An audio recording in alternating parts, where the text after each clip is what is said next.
메가더 사령관은 해임이 됐습니다. 이 자리에 누가 들어오느냐 굉장히 중요하지 않겠습니까? 우리의 호프 리츠웨이가 이제 영전을 하게 됩니다. 그래서 리츠웨이가 한반도를 떠납니다. 도쿄로 가요. 극동문사령관. 그러면 안 되잖아요. 그렇죠. 근데 그 후임에 누구냐? 화력하면 떠오르는 사나이 벤플리트 장군이 전격. 벤플리트 장군. 리츠웨이처럼 무서운 느낌은 아닌데 특징이 보면 솔직하고 직설적인 스타일이에요. 근데 유머가 있어요. 그리고 미국인 특유의 허풍도 있고요. 그리고 겸손하고 친절하고 온화하고 낙천적인 되게 좋은 아저씨 같은 느낌이에요. 전형적인 아메리칸 엉클 아니에요? 맞아요. 그리고 또 하나의 장점은 정말 모두와 잘 지냅니다. 프렌들리의 극치예요. 이 드라마. 인하단결이 잘 되는. 네, 그러니까 특히 한국인들과 잘 지냈어요. 와. 그리스에서의 경험이 발휘되는 부분인 것 같아요. 결국 공산주의자들과 전쟁을 할 때는 결국에 이기려면 국민들의 마음을 사야 되고 한국 정부에 힘을 실어줘야 되고 한국군이 잘해야 된다는 걸 알고 있었기 때문에 한국인의 마음을 살려는 노력을 정말 많이 했어요. 그래서 이 벤플리트가 결국 나중에 무너졌던 우리 한국군을 다시 재건하는 가장 1등 공신이 되기 때문에 사실 이제 별명이 나중에 한국군의 아버지라는 별명까지 만들어집니다.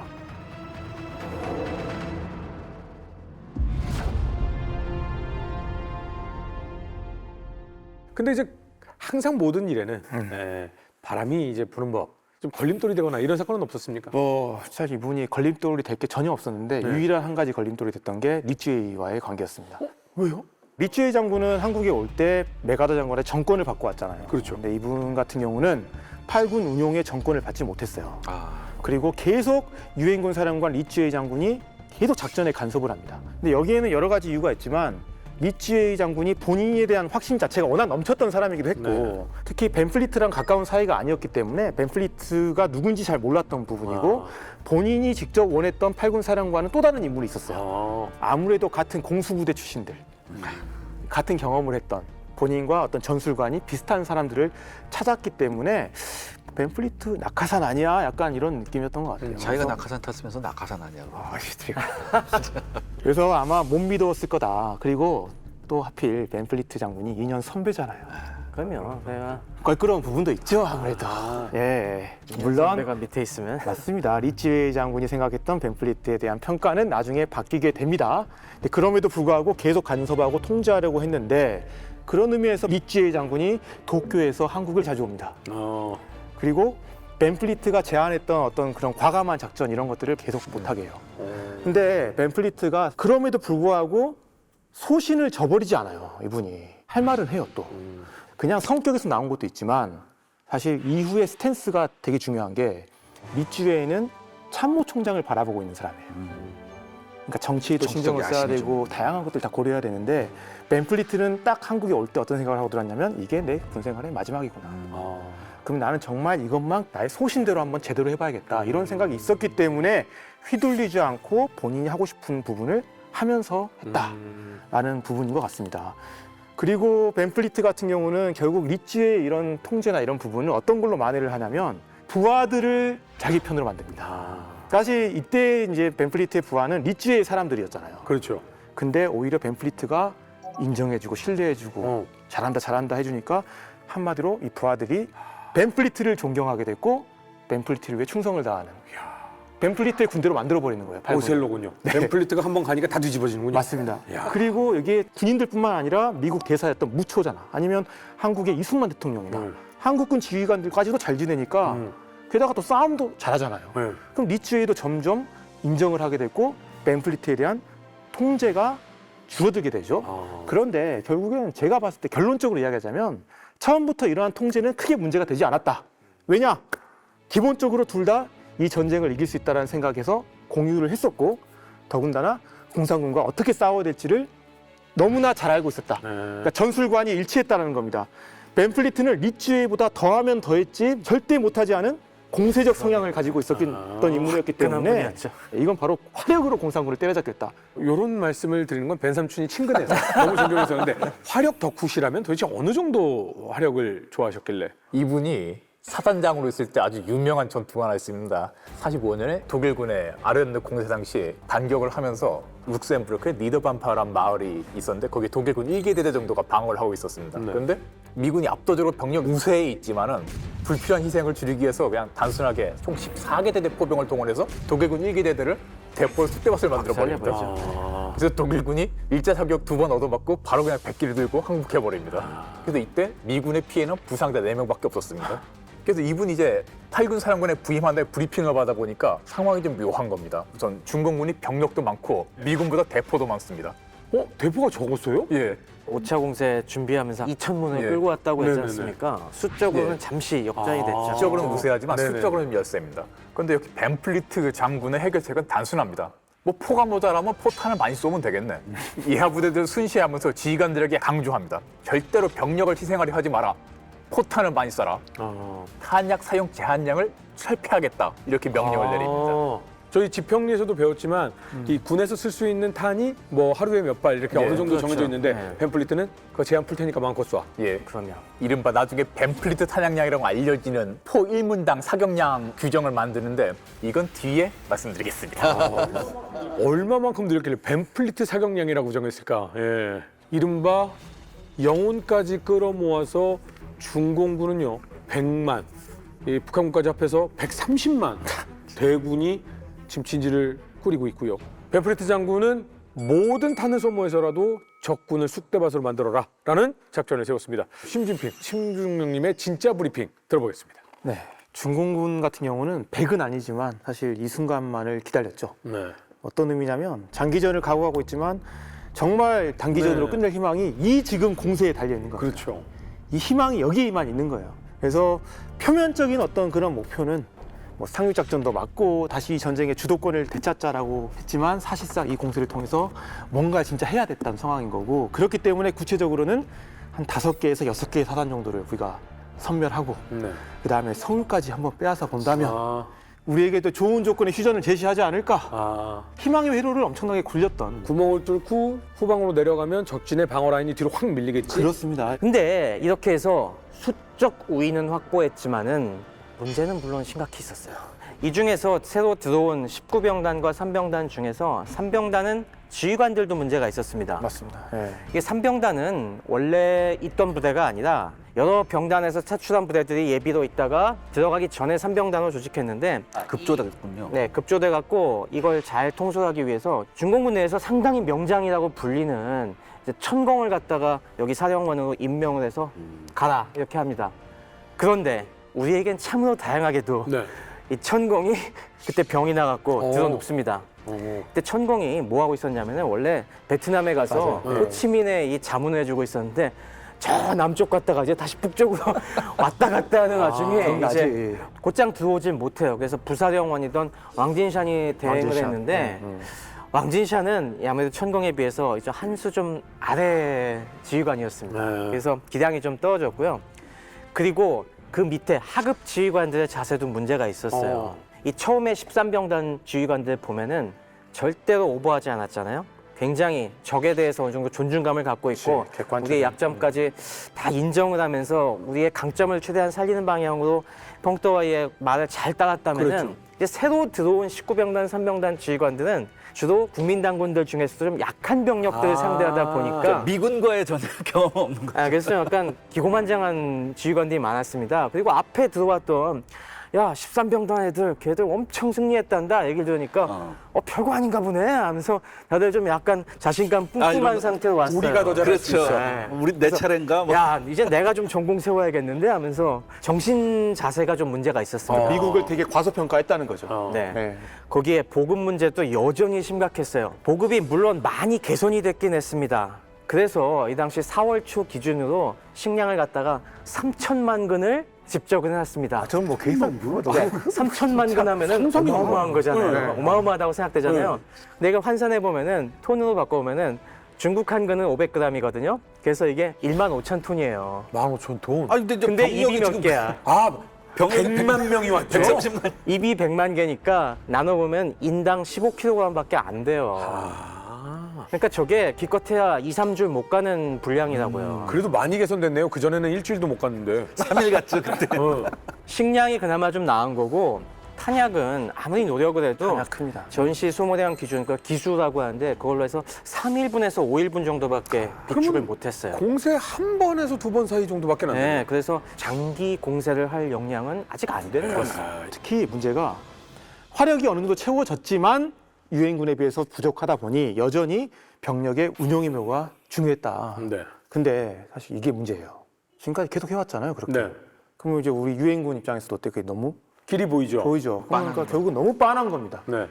게다가 보급과 병참의 개선이 없습니다. 네. 그래서 얘를 또 쉽지 않은 싸움이 될 거라는 걸 알고 있었고요. 그러니까 이렇게 한편으로는. 되면은 중공군 입장에서는 첫 번째 접전에 모든 걸 다 쏟아봐야 된다. 그렇죠. 여기서 승부를 지어야 되는 상황인 겁니다. 그래서 주공을 이제 서울 쪽으로 투입을 엄청나게 하는데 여기에 무려 2개 병단, 총 6개 군을 투입을 합니다. 3병단하고 19병단이 서울 방향으로 투입을 하는데요. 중부 쪽에는 9병단이 투입되는데 또 이 중에서 3개 군이 서울 쪽으로 갑니다. 결론적으로 서울에는 총 9개 군이 내려와요.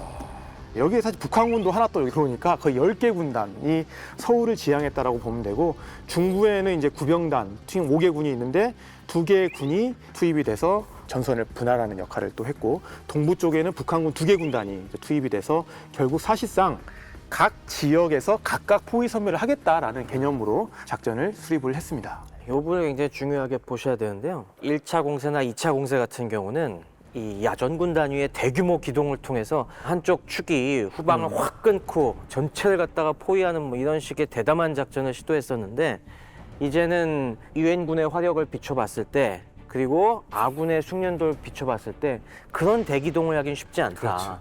각 군이 맞상대하고 있는 그 부대들 하나하나 쪼개서 포위 섬멸하는 그런 식의 작전 개념은 조금 바뀝니다. 근데 그런 작전 중에 여기는 뭐 실패해도 어쩔 수 없고 근데 잡아놓는데 메인 주공은 서울이다. 쪽이다. 예. 이때 재미있는 게 특히 서부에 배치됐던 19병단 같은 경우에 좀 경험도 부족하고 훈련이 좀 부족한 평이 있었습니다. 네. 이 15일부터 조금씩 공격 개시선으로 이동을 하는데 이때 주간에도 이동을 합니다. 물론 무방비로 내려온 건 아니고 유엔군의 항공정찰을 어떻게든 회피해보기 위해서 네. 연막을 개량으로 피우는 등의 조치를 취하는데 뭐 그럼에도 불구하고 중공군이 워낙 많으니까 저기 연막에 있으면 예. 저기 있구나라고 거기다 예, 심지어 그 연막으로 커버 못하는 지역에서 언뜻 보이는 규모가 상당하니까 한 이미 19일 네. 넘어가면은 중공군이 대규모로 기동한다는 거를 포착을 하게 됩니다. 10개 군이 이동을 하는데 안 보일 리가 없죠. 낮에 그렇죠. 이동하는데. 그것도 낮에 나오니까요. 어마어마한 중공군이 서울을 향해 밀어닥치는데요. 서부 전선부터 확인 한번 해보도록 네. 하겠습니다. 그래서 전반적으로 유엔군 같은 경우는 서부에는 지금 1군단이 배치되어 있고요. 그다음에 중부 쪽에는 9군단, 그다음에 중동부에는 10군단, 그리고 그 동쪽에는 국군 3군단하고 1군단이 배치되어 있는 그런 상황인 거고 전체 이 미8군 혹은 유엔군의 작전 개념 자체는 기존과 동일합니다. 적에게 최대한 추열을 주면서 뒤로 철수를 해 나가면서 결국 적이 힘이 빠지면 그때 반격하겠다 이런 개념으로 이제 싸우게 되는 거죠. 네. 그래서 서부부터 먼저 보면은 중공군의 공격은 사실 서부부터 시작하지 않았습니다. 아, 그래요? 예, 사실 시작은 중부부터 시작했어요. 구병단 25만이 17시에 공격을 시작했고 서부 전선에는 물론 낮에 이동하긴 했지만 공격 개시 시간은 19시입니다. 준비 포격을 해놓고 이제 공격을 한 건데 이거는 어떤 특징이 있냐면 약간의 애들 또 머리를 좀 썼다. 시간차 공격이다. 그러니까 마치 미8군 유엔군으로 하여금 주공이 중부 아니야? 약간 이런 착각을 주게끔 하는 그런 약간의 기만 전술이었다라고 이해를 하시면 될 것 같습니다. 미 1군단의 부대 배치를 좀 보면은 맨 좌에는 국군 1사단이 배치되어 있습니다. 네. 문산에서 서울축선 방어를 하고 있고 1사단 바로 옆에 보면은 미 3사단에 배속되어 있는 영국군 29여단이 인진강을 연해서 방어를 하고 있다라는 부분이고 그 바로 옆에 보면은 미 3사단이 아주 조그만한 방어 정면을 가지고 있는데 그도 그럴 것이 미 3사단에는 병력 자체가 지금 연대급밖에 없습니다. 거기에 이제 필리핀 대대가 하나 들어와 있는 그런 상황이다 보니까 아주 좁게 해서 방어를 했는데 이 사단이 방어하고 있는 축선이 되게 중요해요. 왜냐하면 연천, 동두천, 의정부 서울로 갈 수 있는 그렇죠. 가장 직선로. 빠른 길이거든요. 네. 그 오른쪽에 미 25사단이 방어하고 있는데 여기도 중요한 축선이에요. 지금 43번 도로 포천에서 의정부 축선을 좀 넓게 방어를 하고 있고 특이한 부분은 또 그 동쪽에 미 24사단까지 그러니까 나름 1군단도 어때 병력을 빵빵하게 해놓고 서울로 오는 길을 다 틀어막으려는 방어를 하고 있습니다. 그래서 중공군 같은 경우도 처음에는 그래도 서울로 가장 빨리 갈 수 있는 네. 미 3사단이나 아니면 24사단을 뚫어서 가면 어떨까라는 생각도 해봤는데 너무 위험할 것 같기도 하고 네. 또 보니까 국군 1사단과 미 3사단 사이가 조금 취약할 것 같아. 뭐 이런 생각도 들기도 하니까 국군 1사단 지역, 그렇죠. 그다음에 미 3사단하고 사이에 있는 영국군 29여단 무너뜨려서 빠르게 내려간다면 자연스럽게 동쪽에 있는 미군 병력들을 퇴로를 끊어놓고 포위 선멸도 가능하겠구나라는 어떤 그런 의도를 가지고 공격을 해옵니다. 동두천을 덮칠 수가 있겠네요. 그렇죠. 여지껏과는 약간 반대쪽으로 뚫고 들어가는 느낌이네요. 네, 여지껏은 맞습니다. 동쪽으로 우회기동을 해서 뚫었다면 이번엔 서쪽으로 우회기동을 네, 하네요. 네, 그런 느낌인 거죠. 국군 2사단 같은 경우는 북쪽 고지군에 11연대를 배치해놨고 우전방에 있는 파평산 거의 500고지입니다. 이게 496고지인데 여기에 12연대를 배치해놨고 후방에 15연대를 사단 예비로 배치를 해놨습니다. 그래서 22일 중공군이 공격을 해옵니다. 사실 이제 문산 일대는 임진강 좀 하류 쪽입니다. 이 11연대는 북한군 1군단이 공격을 해오는데 아무래도 임진강 하류 남한 쪽이다 보니까 단해와 같은 절벽 지형도 많았고 강수심도 어느 정도 있고 강폭도 넓다 보니까 도하가 대단히 어려웠습니다. 따라서 1사단 입장에서는 공격에 집중되는 지역이 1사단 12연대 임진강 약간 상류 지역이었습니다. 여기에 중공군이 야간에 도하를 성공해서 국군 1사단과 그다음에 영연방 29여단 사이의 전투 지경선 일대, 그러니까 12연대 우측방 일대로 돌파를 해옵니다. 근데 다행히 여기서 12연대가 나름 예상을 하고 있었어요. 네. 그래서 여기를 살상지대로 잘 계획을 해놓고 중공군을 기획부터. 최대한 유인해서 화력으로 격퇴를 하면서 어허. 잘 막습니다. 오. 참고로 이때 이제 1사단장은 백선엽 장군은 아닙니다. 이제 바뀌었습니다. 백선엽 장군은 군단장으로 갔고 이때 1사단장은 강문봉 중장이었습니다. 계속 뭔가 12연대 지역에 공격을 해오니까 사단장이 오후 3시쯤에 예비로 있었던 15연대 그중에서도 2대대를 이 지역에 투입하면서 이날 야간에도 나름 잘 막습니다. 어허. 그런데 24일 저녁에는 어떤 일이 벌어졌냐면 북한군 선봉이었던 8사단이 임진강 철교로 도하를 하면서 11연대 쪽으로 드디어 공격을 하게 돼요. 그러니까 결국 두 개 연대가 공격을 받는 상황이 된 거고 중공군 같은 경우도 12연대 1대대가 점령하고 있었던 파평산을 가운데에 두고 좌우에서 양해 포기하기 위해서 추가적으로 도하를 계속하면서 공격을 해옵니다.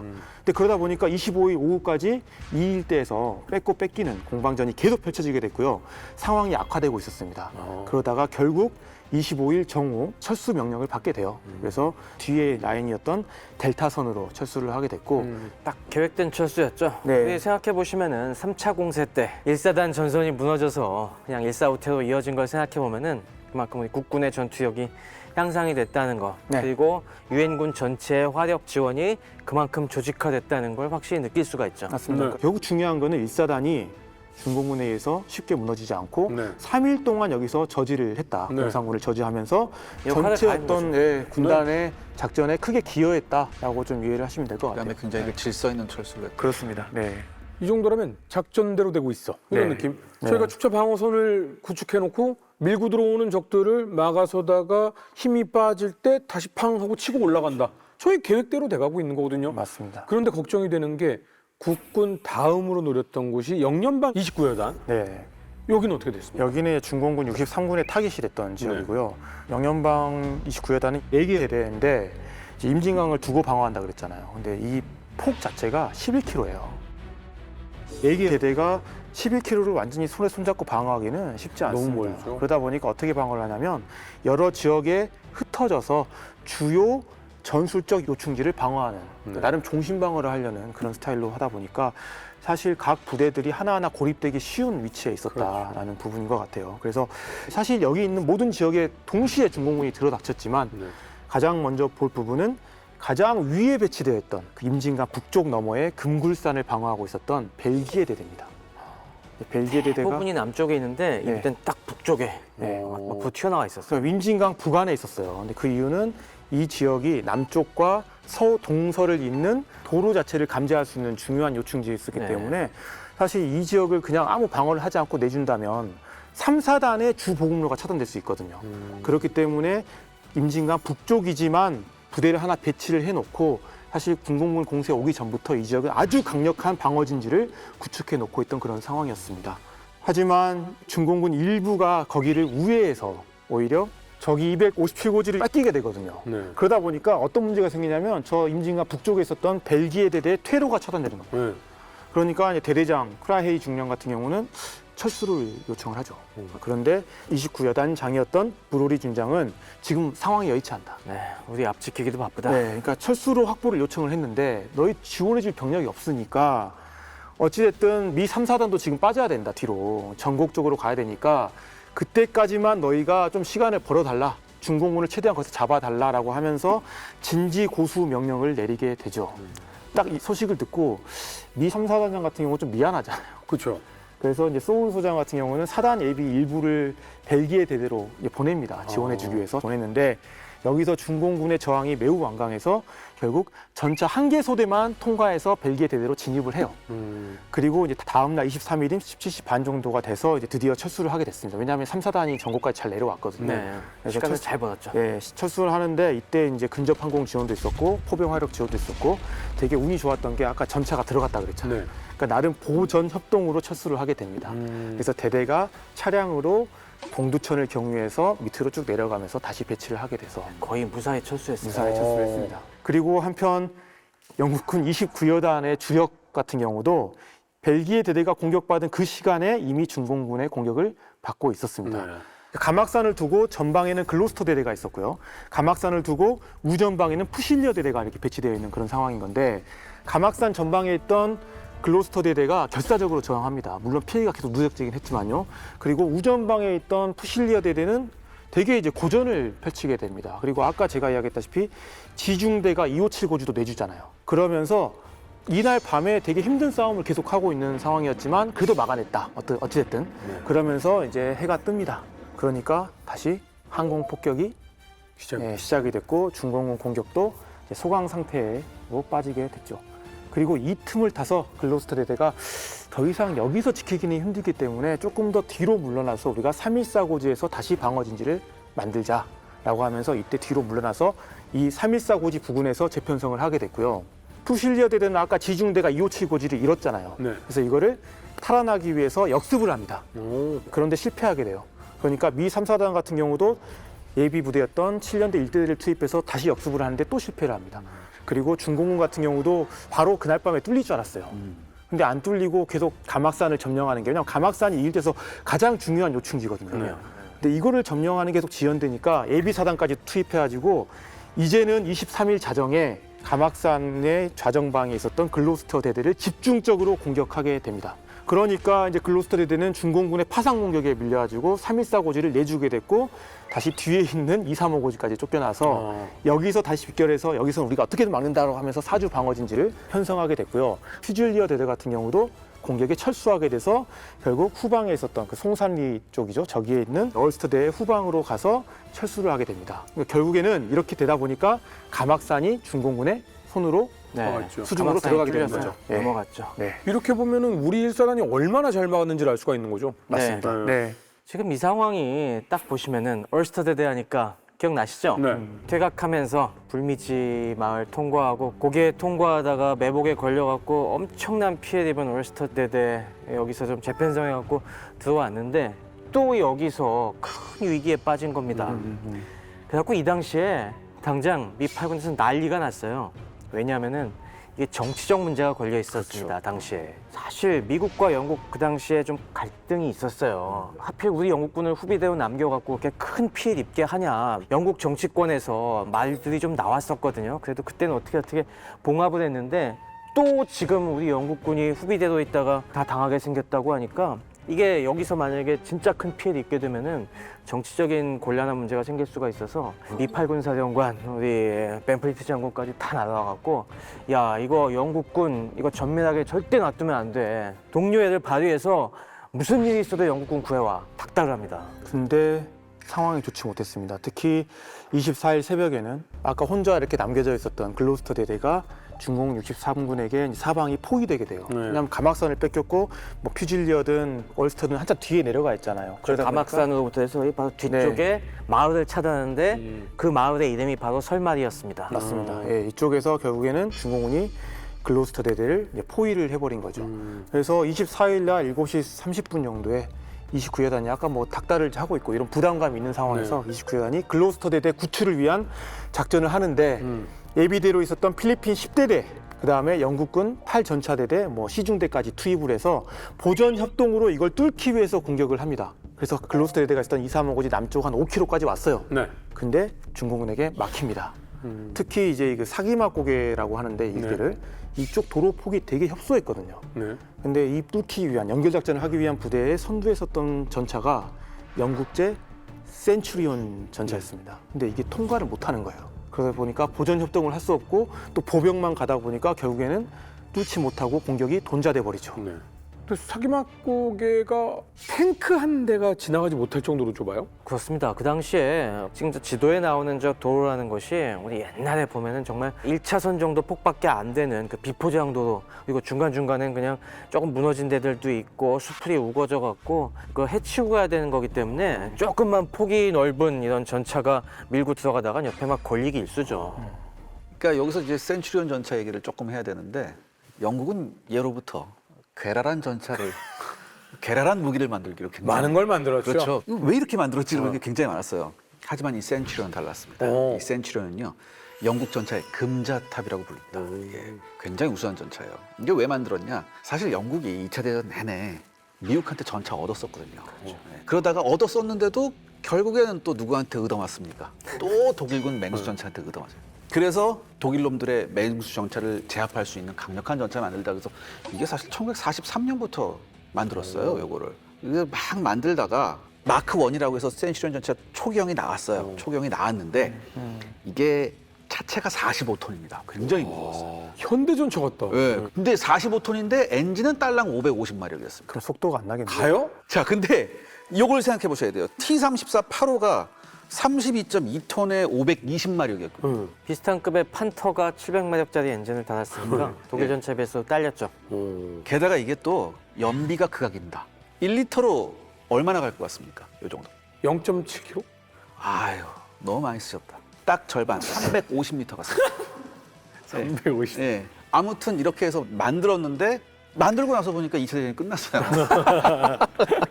그래서 못 썼어요. 근데 내가 비록 실전에서 못 썼는데 네. 만들어 놓고 보니까 너무 아까워. 굉장히 그럴듯한 거예요. 그래서 이걸 또 개량을 했어요. 네. 개량을 해서 나온 게 마크 3예요. 마크 3가 6.25 전쟁에 참가를 합니다. 근데 마크 3는 어떻게 개량했냐면 포도 더 큰 걸 달았어요. 엔진도 620마력으로 많이 개량했습니다. 올라갔다. 네. 자, 근데 무게가 한 50톤으로 또 늘어났어요. 그래서 이 센츄리온의 최고 속도가 시속 34km입니다. 뭐 자전거보다 네. 못한데요? 참고로 이 무게가 42톤에 500마력짜리 엔진 갖고 있던 퍼싱이 시속이 48km가 나왔거든요.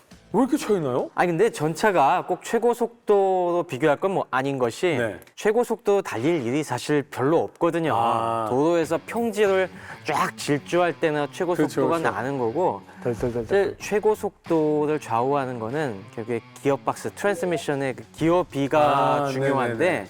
퍼싱 같은 경우는 보통 많이 쓴 게 전진 3단, 후진 1단짜리인데 네. 제일 그 3단짜리가 기어비가 좀 커서 그게 좀 빠르다는 것뿐이지 사실 실제로 전투할 땐 저 속도 안 내요. 그렇죠. 뭐 실제로 사실 좀 멀리 가려고 하면 실어서 가지 직접 운전하고 가지는 않으니까. 근데 이 센츄리온이 또 나름 롤스로이스 엔진이었어요. 롤스로이스 엔진에다가 스펙상 등판 능력은 퍼싱보다 더 좋았어요. 더 좋았는데 이상하게 방금 말씀하신 트랜스미션 때문일까 이게 조금만 뭐 길이 안 좋다면은 못 올라가는 거예요. 못 올라가서 막 빌빌빌빌 거렸는데 근데 이 센츄리온 전차가 놀랍게도 6.25 전쟁에서 자국의 전차와 치러요. 네. 중국군이 예전에 영국제 크로멜을 한 대 노획했거든요.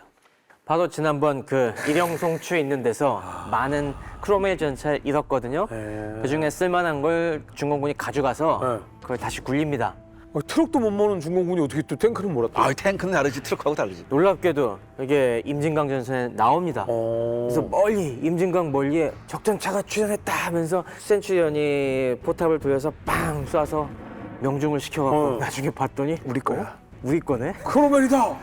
이게 북한군한테 줬어요 이 크로멜을. 근데 이제 하필이면 그런 일이 있었습니다. 첫 번째 전과가 자국 전차를 이제 박살낸 거였는데 아무튼 센츄리온이 중장갑이었거든요. 방어력이 굉장히 좋았습니다. 그래서 요거를 누가 눈여겨봤냐? 이스라엘이 눈여겨봤어요. 그래서 3차고 4차 중동전에서 아주 알토란 같이 써먹죠. 그리고 요 센츄리온을 참고해서 만든 게 그 유명한 이제 메르카바 시리즈가 이제 나오게 됩니다. 아무튼 이 센츄리온이 덩치는 좋았고 화력은 좋았으나 이게 스펙만큼은 나오지 않았다. 맞습니다. 그래서 결국 공격이 돈절했잖아요. 네. 결국에 필리핀 대대가 오전에 공격 실패했는데 또 이런 상황에서 또 안 할 수가 없잖아요. 그래서 오후에 또 공격을 재개를 합니다. 구해주려고. 근데 오전에 실패했던 이유가 센트리온 전차였잖아요. 그렇죠. 이번에는 M2024 네. 채피를 끌고 옵니다. 채피. 채피는 아니 경전차를 경전차를 채피는 끌고 작거든요. 작고 경쾌해요. 다 가죠. 근데 이제 문제는 뭡니까? 맷집이 약하고 공군의 화력이 만만치가 않죠. 에로 지역에서 공격 파괴됩니다. 왜냐하면 그때 중공군도 저기 뭐야 바주카도 많았고 여러 가지 많았어요. 포를 많이 갖고 왔잖아요. 네. 안 되니까 결국 이날 밤에 연안장도 대대장한테 뭐 이야기를 좀 하면서 둘이 협의를 해서 철수하는 게 맞겠다라고 하면서 사단에 대대의 야간 철수를 건의를 합니다. 하지만 우리 수소울 사단장은 거부를 해버려요. 근데 그 이유는 되게 황당한데 그건 이따 설명하도록 하겠습니다. 수소울 사단장은 다음 날 내가 25일 날 미 65연대를 보낸다. 그러니까 제발 이날 밤만큼은 어떻게든 버텨라라고 합니다. 근데 진짜로 글로스터 대대가 버팁니다.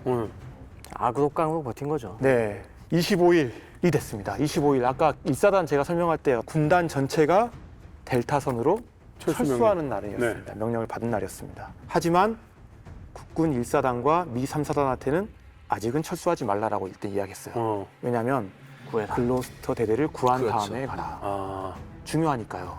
특히 미 3사단은 무슨 일이 있더라도 철수 전에 글로스터 대대를 구출할 것을 군단장이 직접 강조합니다. 그러다 보니까 이제 구출작전을 해야 되겠잖아요. 그리고 이 구출작전에는 아까 뭐 어떤 이야기를 했어요? 약속한 게 있잖아요. 우리 65전대를 다 여기에 투입하겠다라고 약속을 했는데 문제는 중공군 63군의 한 개 사단이 미 3사단의 퇴로를 차단하기 위해서 전곡 동두천 숙선으로 이미 이동해서 퇴로 차단을 노리고 있는 겁니다. 그러니까 사단장도 뒤로 가야 되는데 우리 퇴로가 막혀버리면 다 죽게 생겼으니 65전대를 그쪽에 투입합니다. 본인의 테러 확보로 쓰는 거예요. 그래서 구출 작전에는 포병을 투입할 수가 없었어요.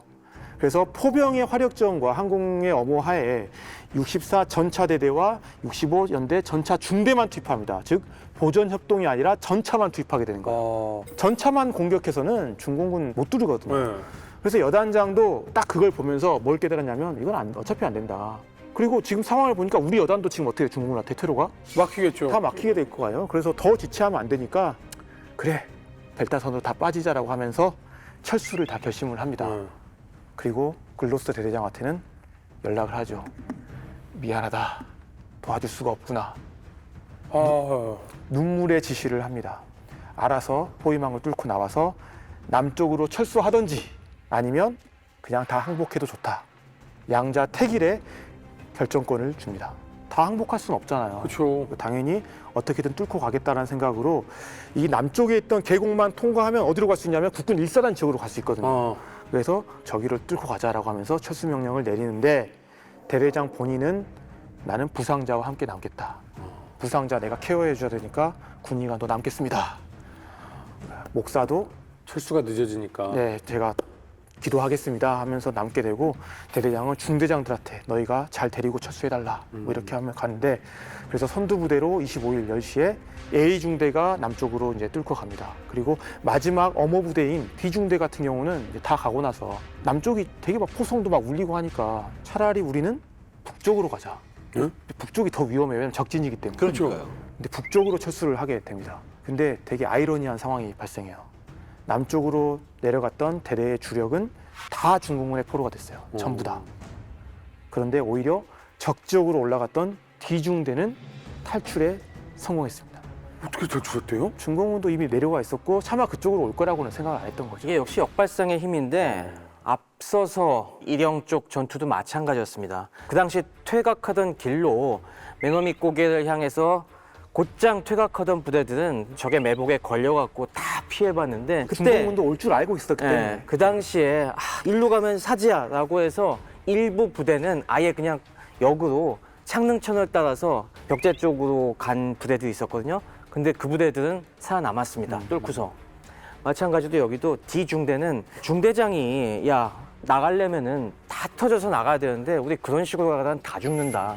차라리 우리가 조직을 유지하고 같이 가자. 근데 같이 가려면 저 지금 중공군이 버티고 있는 사지를 향해서 돌격하는 거는 말도 안 된다. 그러니까 혹시 모르니까 반대 방향으로 가보자. 그래서 강가로 나가갖고 화평산 뒤로 가는 길이 있어요. 글로 한번 가보자라고 해서 디중대만 이제 조직을 유지하고 글로 갔는데 마침 그때 1사단 쪽에서도 글로스터대를 구원하기 위해서 구원부대를 갖다가 보낸 상태였어요. 그 당시 국군 12연대 2대대랑 미군도 이제 73 전차대대에서 2개 소대의 셔먼 전차를 배속시켜갖고 이 파평산 뒤쪽에서 그쪽을 향해서 위력 수행을 계속하고 있었는데 그러다 보니까 중공군의 화력이 다 구원군을 향해서 집중이 되는 사이에 뒤로 이렇게 돌아 나오는 영국군을 갖다가 제대로 상대를 못한 거예요. 놓쳤군요. 그렇죠. 그래갖고 기적적으로 양 부대가 조우했는데 약간의 여기서 사고가 있었습니다. 갑자기 적 방향에서 뭔가 꾸물꾸물 나오니까 이쪽에 셔먼 전차들이 적 출현하면서 포격을 날렸어요. 그래갖고 6명의 글로스터 대대원들이 셔먼 전차의 포격에 부상을 당했습니다. 근데 이때 구원의 손길이 있었어요. 뭐냐면 그 당시 위에 전선 통제기가 계속 상공을 있었는데 전선 통제기가 디중대가 나올 때부터 계속 보고 있었어요. 보면서 야 제발 성공해다오 막 이렇게 응원하고 있었는데 잘 빠져나와서 이쪽에 아군 셔먼이 쏴대는 걸 보니까 즉시 막 저공으로 하강해서 막 갖가지 뭐 날개 흔들면서 신호를 보냈는데 그래도 안 들으니까 거기선 열고서 종이로 쪽지를 갖다가 밑으로 던졌습니다. 그래갖고 밑에서 뭐야 쟤도 왜 이걸 던지는가 하면서 봤더니 저건 아군이야 글로스터 대대야 라고 하니까 와, 그게 통했어요? 네, 통해갖고 사격 중지! 그래갖고 기적적으로 디중대는 굉장히 많은 수가 살아나왔습니다. 맞습니다. 이제 살아남았음에도 아까 남아있던 대대장부터 포로 잡히고 네. 그러면서 글로스터대는 한 850명 중에 509명이 포로로 잡히고요. 병사들 같은 경우는 장교도 21명 정도가 포로로 잡힌 엄청난 피해를 입었고요.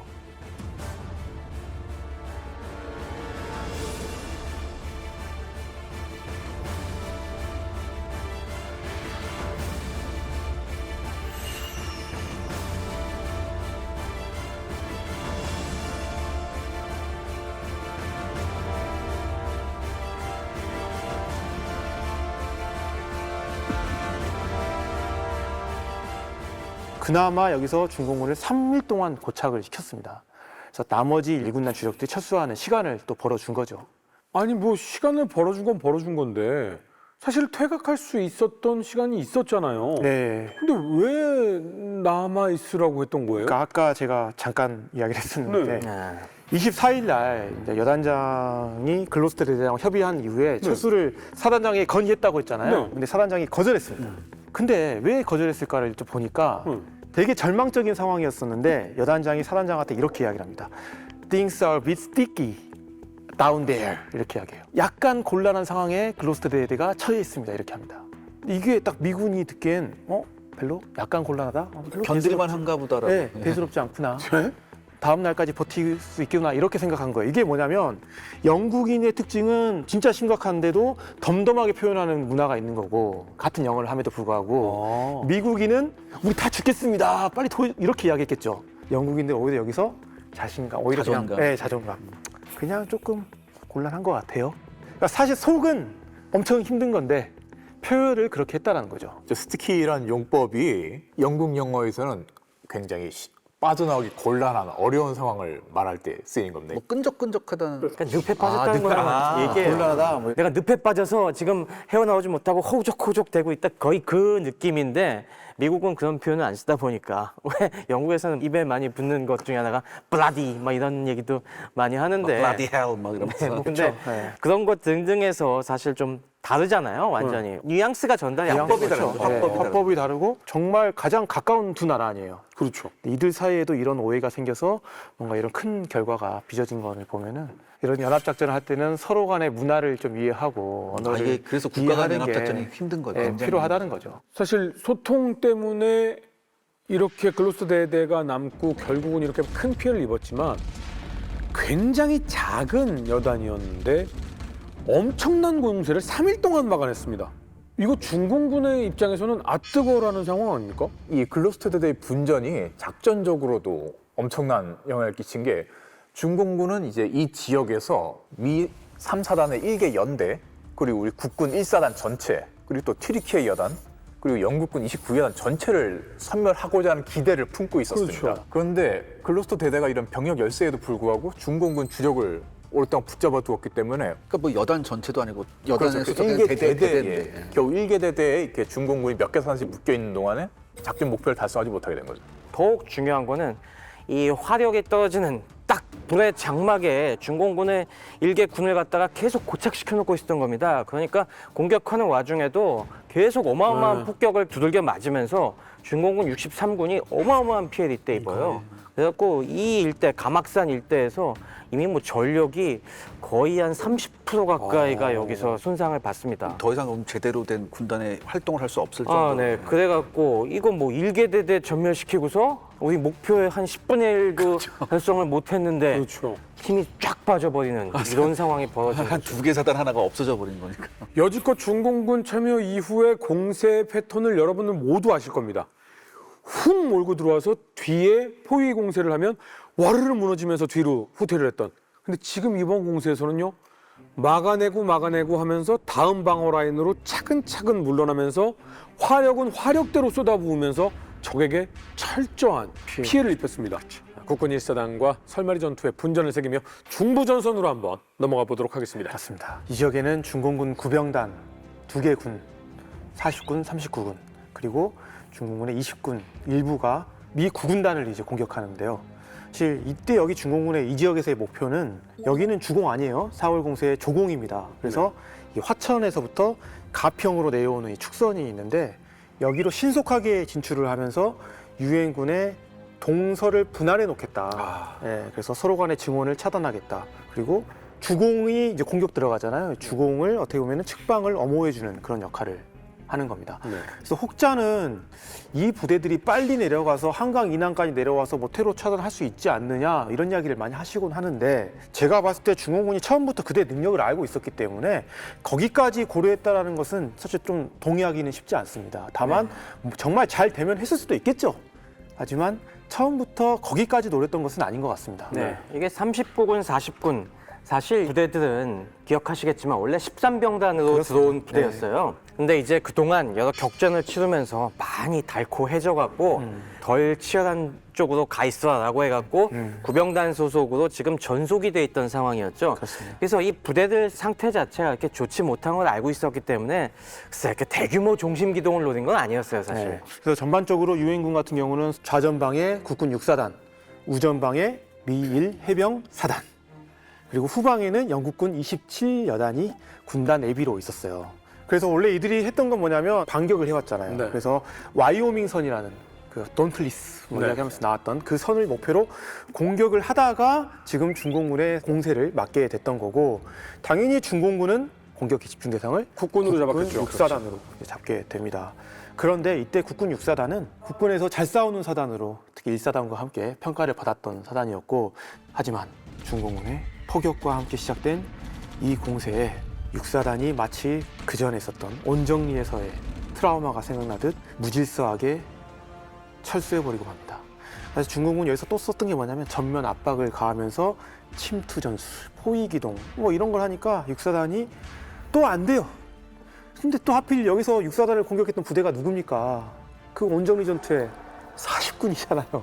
이게 무슨 운명의 장난인지 모르겠지만 장도영 사단장 같은 경우도 어떻게든 철수를 막아보려고 고수 명령을 계속 내립니다. 근데 이게 무용지물이에요. 그러니까 사단 같은 경우는 이미 중공군에 의해서 퇴로가 차단됐고 좌전방에 있던 19연대는 적중에 고립되게 되고 우정방에 있던 2연대와 7연대가 먼저 차량과 장비를 포기하고 분산 철수해버립니다. 그러니까 자연스럽게 19연대도 어때요? 도망치는 거죠. 그리고 이 포병 부대를 또 많이 합류를 했었거든요. 근데 얘네들도 한국군이 막 이렇게 빠지니까 장비 같은 거 버려놓고 철수를 하게 됐고 결국에는 사창리 일대에서 한국군 부대들하고 미 부대들이 합류되면서 이쪽 일대의 기동로가 대혼잡 상태에 빠지면서 사실 또 여기서 중공군의 기습 공격을 한 번 더 맞으면서 부대들이 다수의 화기 등을 유기한 채 철수를 해버리게 됩니다. 그러다 보니까 국군 6사단이 무너지면서 우측에 있었던 미 해병 1사단도 철수할 수밖에 없었잖아요. 네. 전선이 확 이렇게 밀려나면서 이때 미 해병대가 한국군 6사단을 향해서 조롱하듯이 했던 말이 이제 God damn Blue Star라는 말이 이때 생기게 되는 거예요. 씁쓸하네요. 이게 하루도 아니고 밤에 있었던 일입니다. 밤에 있었던. 네, 그리고 23일 날 날이 밝으면서 중공군의 공격이 잠잠해지자 이제 군단장이 어떻게든 상황을 수습해야 되니까 해병 1사단 너희가 어떻게든 캔자스선이라도 막아야 된다. 춘천 일대를 방어해라. 그리고 6사단도 야 부대를 좀 재편성해서 캔자스선 방어해라. 하지만 이날 밤에 또 어둠이 깔리면서 중공군이 또 공격을 해오는데 6사단이 또 후퇴합니다. 그러다 보니까 6사단 어디까지 철수하게 되냐면 저 뒤에 영국군 27여단이 있었던 가평까지 무려 30km를 뒤로 내려가게 되는 겁니다. 그래서 이때 미군이 이제 깨달은 게 있어요. 6사단의 붕괴를 보면서 단순히 이건 화력, 뭐 장비의 문제가 아니라 혹은 또 일부 지휘관의 문제가 아니라 한국군은 이제 체질 개선이 필요하겠다. 그래서 리더십도 부족하고 사기도 저하되어 있고 뭐 이런 여러 가지 것들이 다 국군의 취약점이고 앞으로 우리가 국군을 잘 만들려면 뭔가 교육부터 다시 해야겠구나라는 어떤 생각을 가지게 되는 거죠. 저희는 지금 가평 전투 전적지에 나와 있습니다. 지금 저희가 서 있는 곳은 사실 가평 북면입니다. 그래서 네. 어느 정도 조금 마을이 발달되어 있었는데 당시에는 영국군 27여단이 주둔을 해 있었습니다. 그래서 6개 국가가 여기서 함께 힘을 합쳐서 중공군을 저지하려는 노력을 하게 되는 거죠. 뚫어오는 창에 그 끝은 잘 피하고 끝끝이 힘이 좀 둔해지긴 했지만은 아직 그 관성이 남아서 조금 더 밀고 가는 상황입니다. 네, 여기까지 왔는데 어떻게 돼요? 그만둘 수는 없잖아요. 그렇죠. 그러니까 전략적 목표인 서울. 그렇죠. 미군이 철수하는 그 델타선을 돌파로 합니다. 이 당시 부해장막을 친 대포들이 어디 배치되어 있었는지 기록 영상들이 남아 있습니다. 지금으로 따지면 바로 광화문, 바로 그 앞에 큰 길가에 155mm 포들이 막 사방으로 밀려드는 적들을 향해서 계속 포격을 날린 겁니다. 거의 8만 명의 전사자 그리고 5만 명의 부상자가 났다라고 하고 이 엄청난 화력의 장벽에 대한 무식한 돌격을 계속 되풀이한 거예요.